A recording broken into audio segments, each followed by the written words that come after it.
স্বরচিত একটি কবিতা পাঠ করে শোনাচ্ছি। কবিতার নামটি হলো দিল্লি অভিযান। অবহেলায় ধৈর্য হারিয়ে মাথায় পিঠে পাগড়ি বেঁধে গুরুজনের আশীর্বাদ গলাতে নিয়ে অগ্রসরে পায়ে হেঁটে চলিতেছি দিল্লির অভিযানে।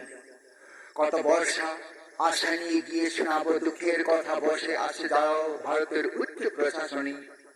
ত্রিপুরাবাসীর উন্নয়নের রূপরেখা কেন রেখেছে এখনো ঝুলিয়ে?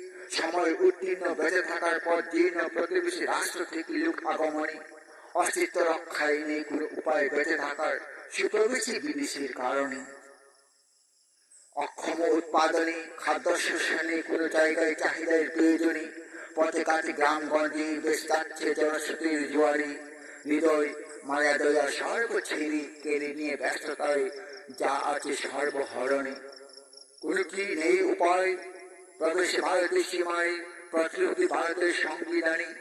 ভারতের প্রতিরক্ষার গঠনতন্ত্রে উত্তর খোঁজায় পায়ে হেঁটে চলেছি দিল্লির অভিযানে।